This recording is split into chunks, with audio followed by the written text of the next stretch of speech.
Y bueno, tenemos nuestro último bloque y no es por nada, para mí es uno de los más importantes y no quiere decir que los anteriores no, sino que realmente para mí es un placer presentar a la doctora Doris Salgado en este bloque, que el tema que va a tratar es particularidades en pediatría tropical. Y lo digo porque realmente es una maestra en esto de las enfermedades tropicales. La doctora Doris Salgado es pediatra, especialista en bioética, profesora de la Universidad Surcolombiana, miembro de la Red Internacional de Expertos de la OPS y OMS en diagnóstico y manejo de dengue y otras arbovirosis. Doctora Doris, bienvenida. Muy buenas tardes para todos. Quisiera iniciar dando mis agradecimientos al comité organizador del Congreso y especialmente al doctor Carlos Torres por la invitación que me han hecho a participar compartiendo algunos aspectos de la pediatría tropical. Para esta presentación declaro no tener conflictos de interés y espero a lo largo de este tiempo poder compartir algunos aspectos en cuanto a enfermedades desatendidas específicamente de transmisión vectorial, algunas particularidades clínicas de los arbovirus que son de interés para nosotros, al igual que leishmaniasis. Sabemos que en esta localización especial del planeta en la cual nosotros vivimos, vamos a contar no solo con particularidades en cuanto a clima, distribuido en esta región, no solo en cuanto a clima, sino en cuanto a ciertos actores muy importantes en el desarrollo de enfermedades de transmisión vectorial. Tenemos el género triatoma, tenemos que es importante transmisor de Chagas, tenemos las leucomias, tenemos el plasmodium y vamos a fijarnos especialmente en lo que tiene que ver con los Aedes, que especialmente el Aedes aegypti y el Aedes albopictus, encargados de esta situación especial y desafortunada, que es la transmisión de los flavivirus, que como vemos se encuentran distribuidos a lo largo de toda esa región a la cual nosotros pertenecemos y en la cual vemos con preocupación cómo las Américas tiene un importante grupo de ellos. En primer lugar, el dengue, que pues está a lo largo de toda la zona, pero vemos ya en las Américas unos que tienen distribución mundial, Chick y Zika, y otros con distribución específicamente de las Américas, como es el caso de fiebre amarilla, el mayaro y oropuche, entre otros. Colombia no ha sido ajena a esta situación y es así como nosotros vemos como el dengue ha estado presente desde la última década de manera muy importante, quedándose no solo con brotes epidémicos, sino con una altísima endemia, el brote de Chick y el brote de Zika, que han generado indudablemente presencia de endemicidad. Decíamos que quizá el dengue es el flavivirus de mayor expansión en el planeta y se dice que para las Américas ha sido supremamente grave porque ha crecido por lo menos 30 veces en lo que sucedía en el siglo pasado. Y les contaba que Colombia no ha sido ajena. Vemos cómo en los últimos 10 años, ya a partir de la epidemia del 2010, la inmensa cantidad de casos que se han ido reportando con épocas en las que vivimos años en epidemia, y teniendo nuestra última epidemia en el año 2019, con esta situación que es bastante interesante y es como ustedes ven el mapa de Colombia prácticamente todo comprometido, la mayor parte de él con un número muy importante de casos y con una circulación de 3 serotipos, que es también un agravante porque eso es complejo y facilita la aparición de casos no solo especiales, sino de mayor número de casos, se llama hiperendemicidad viral, siendo el serotipo 1 el de mayor circulación en esta última epidemia. El dengue es una enfermedad particular. ¿Por qué? Primero porque tiene una presentación espectral que va desde enfermedad asintomática, que se va a constituir en la mayor cantidad de casos, ¿sí? Puede llegar entre el 70 y el 80% de este grupo de presentación. Va a tener una pequeña cantidad de pacientes que pueden ser, que no es nada despreciable, porque en el planeta pueden ser de 100 a 500 millones que pueden hacer alguna manifestación de forma de dengue, y en la punta de la pirámide estará lo que corresponde al dengue grave, que en general no supera más del 10% de presentación de la enfermedad, sin embargo hace las formas fatales.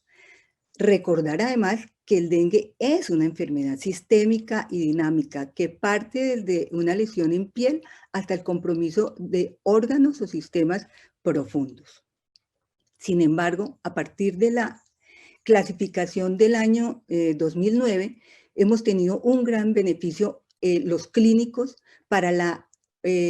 tanto ubicación como el entendimiento de una forma más didáctica de la enfermedad, que nos permite igualmente hacer un abordaje mucho más eficiente. Es así como entendemos que ahora tenemos que hablar de dengue y de dengue grave, y dentro de la clasificación de dengue tenemos algo supremamente, interesante, y ha sido el obsequio de los signos de alarma, que nos ha permitido tener un grupo de pacientes que van a expresar unas manifestaciones que son alarma, que son orientadoras hacia el paso o la transición de una forma de dengue a dengue grave, que recordemos es el que se encarga de producir mortalidad. Con respecto al dengue grave, podemos decir que esta es una enfermedad o una manifestación con 3 grupos sindromáticos, como son, en primer lugar, la extravasación de plasma que conduce a choque, que como ya hemos referido, es la forma más frecuente de presentación de la enfermedad y por consiguiente es la que mayor va a aportar muertos. Tenemos presentación de sangrados. Afortunadamente en los niños esta es una presentación poco frecuente, y el compromiso de órganos, que a pesar de ser alrededor del 10% de la presentación grave, tiene un importante impacto, dado que puede llevar, por ejemplo, en el caso de hepatitis, a hepatitis fulminante, que puede ser fatal, y en el caso de encefalitis, que es uno de los tópicos supremamente interesantes, que hace que esta patología también haga parte de la etiología de la encefalitis en países como el nuestro, más aún recordando que los flavivirus son capaces y tienen un gran trofismo por el sistema nervioso central, y este otro campo, que es el campo de la miocarditis, del cual hablaremos más adelante. Dos aspectos a recalcar con respecto a choque. Primero, recordar que el choque es la principal causa de desenlace fatal en dengue, pero que esa mortalidad va a depender de algunos factores. En primer lugar, que su presentación puede variar entre 1 y 10%, y eso va a estar relacionado con ¿qué? Con el acceso que los pacientes puedan tener a los servicios de salud, pero sobre todo con este aspecto que tiene que ver con el conocimiento y la habilidad del clínico que aborda el paciente, porque esta es una forma de enfermedad que se puede prevenir o se puede intervenir de forma eficiente, recordando que la catástrofe que sucede a nivel de todo el endotelio sistémico, pues es un factor que está presente en esta forma de presentación, que puede llevar a cuadros como estos, que indudablemente nos van a generar muchas dificultades en la reanimación de esos pacientes. Nosotros en trabajos propios hemos tratado de buscar algunos factores que nos orienten para definir cuáles son los pacientes que tienen la mayor posibilidad de evolucionar mal, y hemos encontrado que los más pequeños, especialmente los lactantes, que hacen grandes hepatomegalias y alteraciones hemodinámicas con alteración del pulso y de la frecuencia cardíaca, son unos datos clínicos que tienen significancia estadística, así como la presencia de hipoalbuminemia y sobre todo la elevación de la aminotransferasa AST por encima de 6 veces. ¿Por qué insisto en esta forma de buscar factores que nos permitan predecir el curso, porque cuando nosotros podemos determinar que ese paciente tiene una peor evolución, tenemos la oportunidad de hacer una mejor intervención y revertir el pronóstico de vida de estos niños.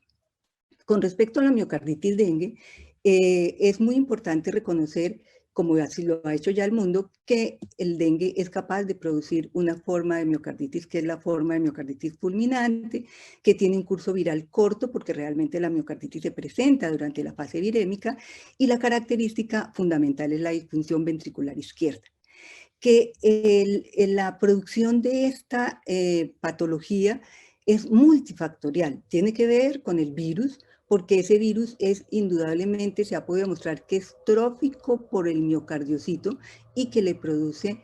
apoptosis, entonces lesiona el órgano de manera no generalizada, pero sí lo hace de manera difusa y en algunas oportunidades en parches. Fuera de eso, indudablemente que afecta el endotelio capilar del órgano, facilitando la fuga plasmática con edema intersticial y conllevando a depresión del volumen circulante que alterará la circulación coronaria y lleva a mayor hipoxia del órgano, y hemos podido hallar alguna relación con respecto a alteración de la homeostasis del calcio intracelular que favorece las alteraciones eléctricas y las expresiones arritmogénicas en la enfermedad. Uno de los mensajes más importantes que yo quiero dejarles en esta presentación es que tenemos que tener un alto grado de sospecha de esta enfermedad. ¿Y cuándo lo debemos hacer? Cuando estamos frente a un paciente con choque por dengue, que hemos hecho una reanimación hídrica adecuada y el paciente no responde como nosotros estamos esperando. Entonces tenemos herramientas muy sencillas, ya sea un visoscopio o sobre todo un electrocardiograma, que nos va a permitir ir orientando, ¿sí?, y confirmando que esta forma de presentación puede hacerse. Si tenemos la posibilidad, tomar algunos biomarcadores cardíacos, pero sobre todo el ecocardiograma, que orientará mucho mejor también a la posibilidad del diagnóstico. Sabemos que los niveles de los biomarcadores, las enzimas van a estar aumentadas, que en el electro sobre todo vamos a ver alteraciones de la repolarización, incluso podemos tener manifestaciones similares al infarto agudo, que vamos a tener la información sobre trastornos del ritmo, que también son un orientador clave y que indudablemente en esta fase crítica va a ser imposible el mantenimiento del gasto cardíaco. La demostración que ya se ha hecho que el órgano y la célula es específicamente blanco de este flavivirus, tanto la célula del miocardio como el endotelio de la misma región, confirmando que esto es una forma de presentación real. Nosotros en trabajos también personales hemos tratado de buscar factores de riesgo y hemos encontrado algunos aspectos interesantes a tener en cuenta. Primero, un índice ecocardiográfico que fue desarrollado por los asiáticos que se llama el índice TEI, que miren ustedes cómo se convierte en un riesgo cuando se encuentra. Es un marcador importantísimo, como ustedes ven en los números y en su significancia. El otro dato interesante que encontramos fue la necesidad de utilizar inotrópicos de forma temprana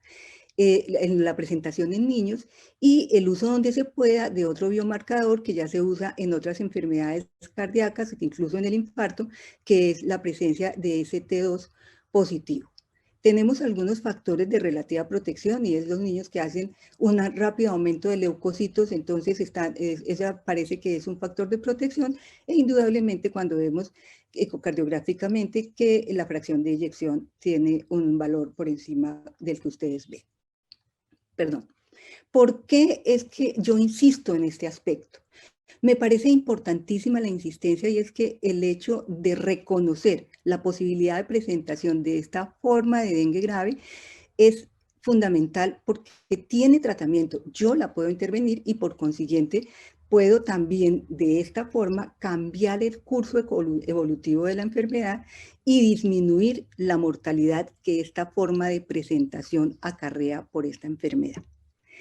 Hemos visto cómo desde finales de la década pasada empezaron a aparecer un montón de reportes, algunos listados aquí, de una forma que decían rara de presentación del dengue, que es el síndrome hemofagocítico. Y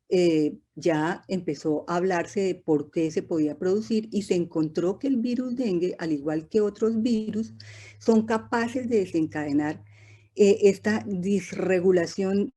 tan desafortunada del sistema inmune, especialmente en lo que tiene que ver con los linfocitos T y con las células NK, así como los macrófagos, con la liberación de todos sus mediadores y con la cascada de citoquinas que son capaces de producir, llevando a un montón de manifestaciones de clínicas y de laboratorio que pueden llegar a comprometer células u órganos y varios órganos, incluso llevando a los pacientes a falla multiorgánica y a muerte. Entonces, nosotros empezamos a hacer una valoración de este hecho y ves cómo a lo largo del tiempo, en todas las latitudes, empezó a hablarse de la presentación, de esta presentación, unos con mayor cantidad de casos, otros con menos cantidad de casos,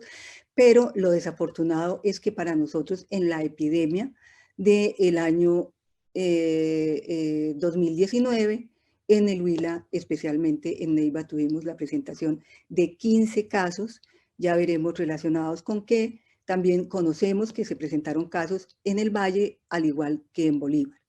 Esta enfermedad pues ya dejó de ser una forma de esas rarísimas de presentación, tanto así que se hizo una revisión sistemática de todos los países desafortunados que tenemos esa gran presentación de casos de dengue, como esto del sudeste asiático, el Pacífico Oriental y las Américas, y en qué se encontró. Se encontraron algunas particularidades que orientan hacia la forma de presentación del caso, tal es la situación de la fiebre prolongada, como ustedes ven los números,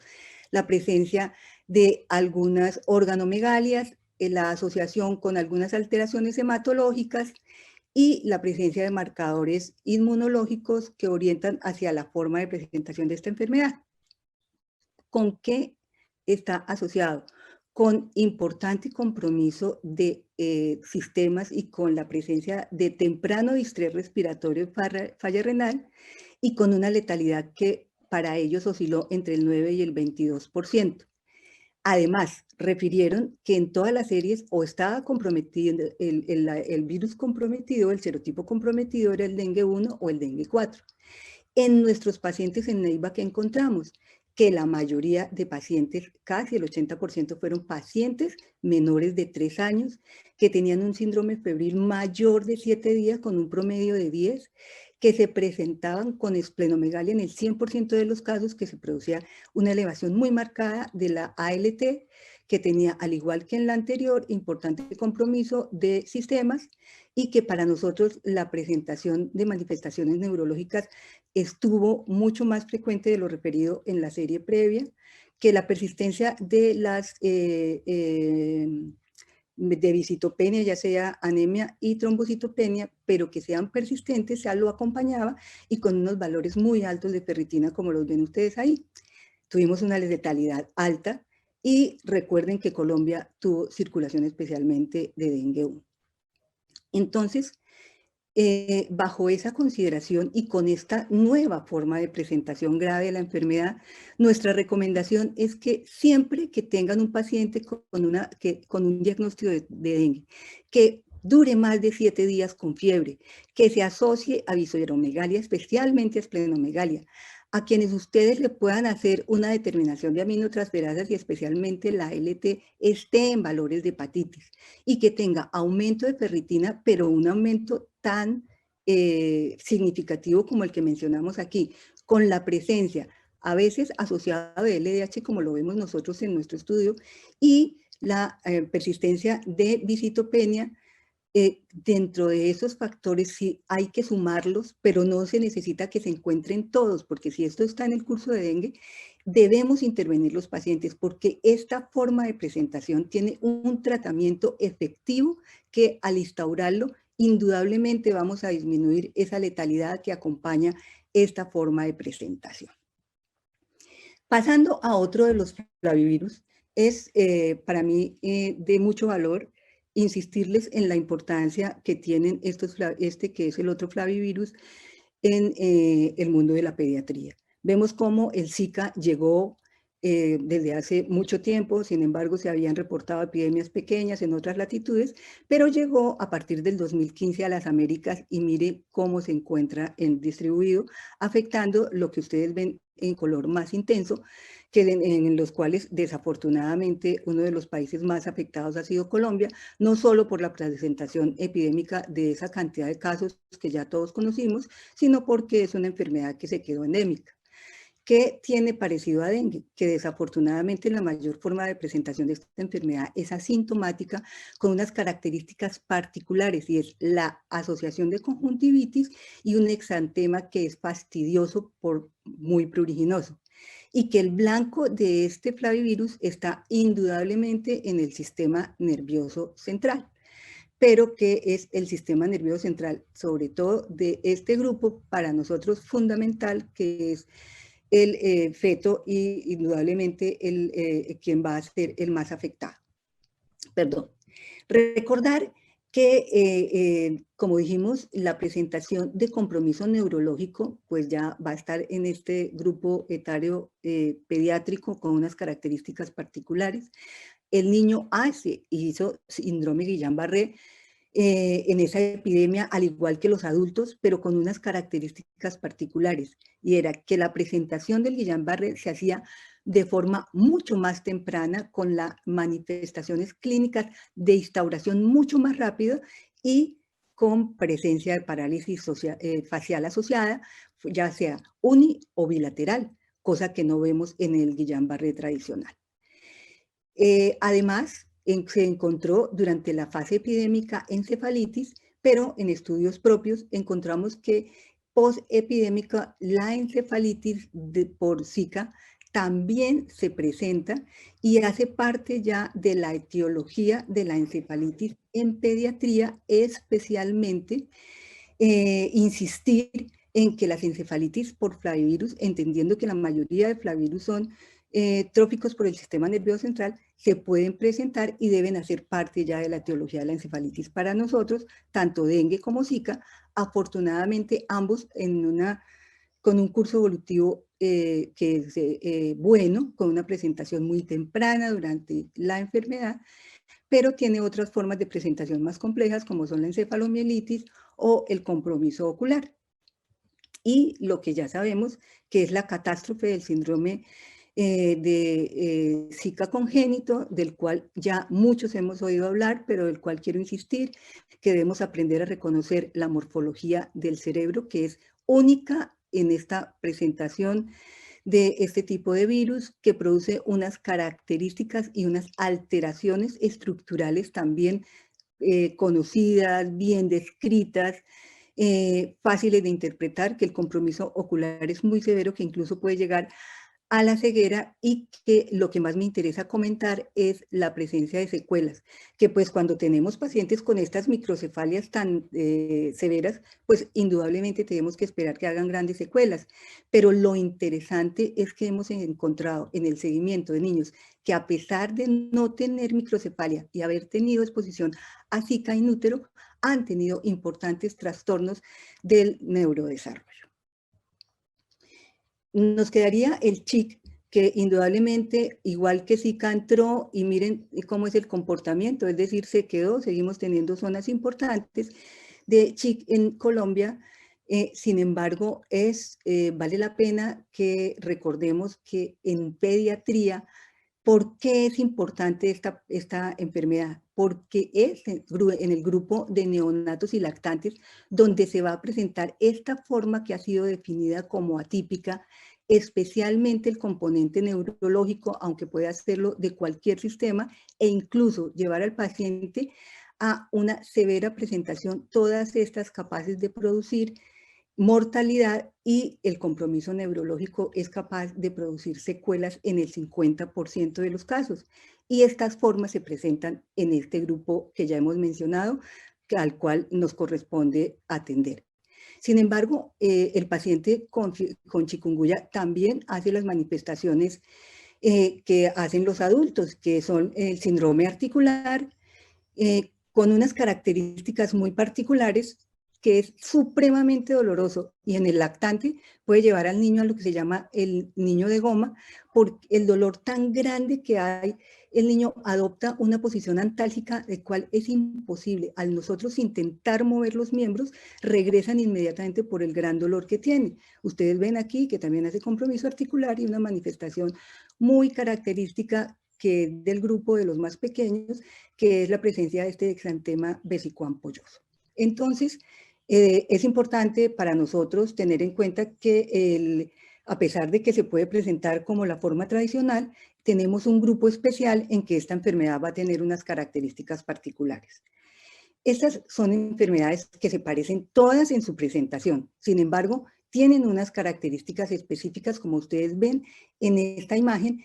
que las van a caracterizar, y es, sobre todo en dengue, recordar que hace la forma hemorrágica y puede llevar a muerte.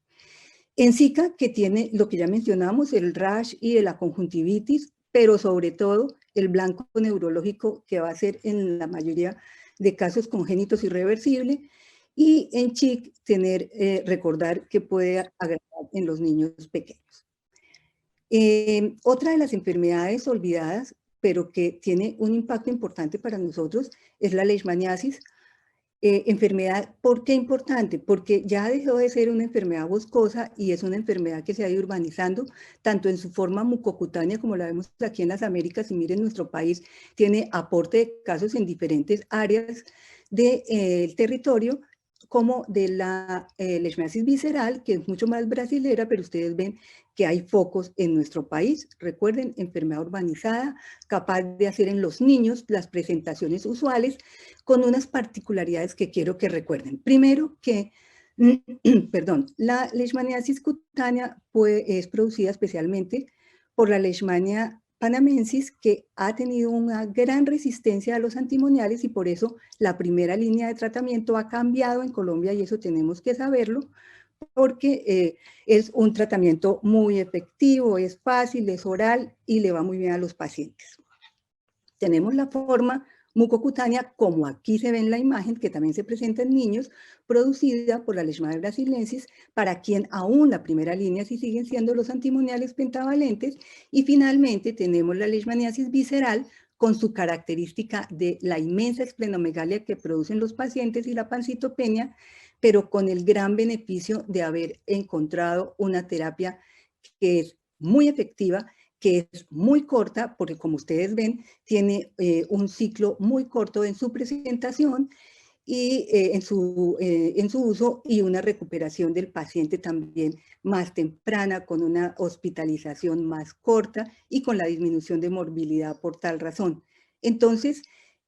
hay que recordar que esta enfermedad se urbanizó, la podemos tener en todos los sitios y tenemos diferentes enfoques de tratamiento en la actualidad. Y para terminar, recordar que en las enfermedades tropicales olvidadas tienen que ser ampliamente conocidas, sobre todo las de transmisión vectorial en países como el nuestro, porque se presentan, sobre todo en el grupo pediátrico, causan mortalidad y sobre todo van a dejar secuelas. Y en cuanto a dengue, tengo que insistir en que dos aspectos debemos recordar. Uno es que el dengue